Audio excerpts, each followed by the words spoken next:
खुश रहने के लिए आपको किसी सहारे की जरूरत नहीं है, जरूरत है तो खुद में खुशी ढूंढने की। कुछ लोगों को खुद के साथ वक्त बिताना बहुत पसंद होता है, लेकिन कुछ लोगों के लिए दुनिया में इससे मुश्किल काम कोई नहीं हो सकता। ऐसे लोग अकेलेपन या अकेले रहने से दूर भागते हैं और हमेशा किसी न किसी की कंपनी तलाशते रहते हैं, फिर चाहे वे बात करने के लिए हो या कहीं घूमने के लिए। हालांकि इस आदत में कोई बुराई नहीं है, मगर यह आपकी निर्भरता दूसरों पर बढ़ाकर आपके आत्मविश्वास को चोट पहुंचा सकता है। हमेशा खुशियों के लिए दूसरों का सहारा ढूंढने वाले लोग अक्सर भावनात्मक रूप से चोटिल होते रहते हैं और फिर तनाव के शिकार हो जाते हैं। अगर आप भी ऐसी किसी भी स्थिति से बचना चाहती हैं, तो जरूरी है कि आप अपने साथ खुश रहना सीख लें। अगर आपको खुश रहने के लिए हमेशा दूसरों की कंपनी चाहिए होगी, तो बहुत मुमकिन है कि आप ज्यादातर समय दुखी ही रहें, क्योंकि यहाँ दूसरों के लिए बहुत कम लोगों के पास समय होता है।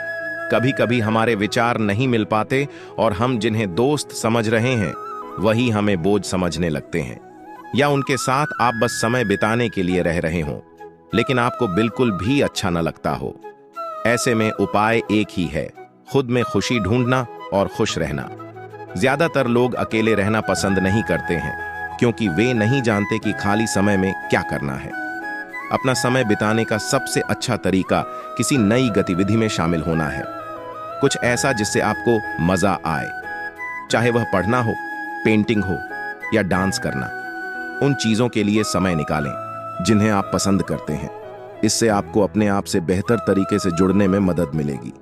अपने व्यस्त जीवन में हमें शायद ही अपने लिए समय मिल पाता है। अपने आप को समय देना और खुद को पैम्पर करना बहुत जरूरी है। तो एक अच्छे स्पा सेशन के लिए जाएं या अपने पसंदीदा रेस्तरां में खाना खाएं। अपने शेड्यूल से थोड़ा ब्रेक लें, यकीनन आपको अच्छा लगेगा। नाखुश रहने का एक कारण तुलना करना है।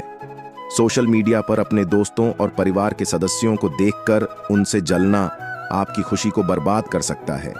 इसलिए जो आपके पास है उसमें खुश रहना सीखें। चाहें तो सोशल मीडिया से कुछ दिन का ब्रेक ले लें। यह बहुत सामान्य लग सकता है, लेकिन प्रकृति के साथ कुछ समय बिताना खुश रहने का सबसे अच्छा तरीका है। चाहे आप पार्क में टहलना पसंद करें या साइकिलिंग करना, ऐसी कोई भी गतिविधि जो आपको प्रकृति के करीब लाती है आपके लिए अच्छी है। प्रकृति के साथ कुछ समय बिताने से अवसाद जैसे लक्षणों में सुधार हो सकता है। कभी कभी एक जैसी चल रही जिंदगी नीरस सी लगने लगती है, इसलिए समय समय पर बदलाव बहुत जरूरी होता है। अगर आप वर्किंग वुमेन हैं और आपकी लाइफ एक सी दिनचर्या में बंधी हुई है, तो इसे बदलें। इसके लिए आप अपनी दिनचर्या में मजेदार चीजों और गतिविधियों को शामिल कर सकती हैं। अकेली रहती हैं तो खुश रहने का सबसे अच्छा तरीका होगा डायरी लिखने की आदत बनाना।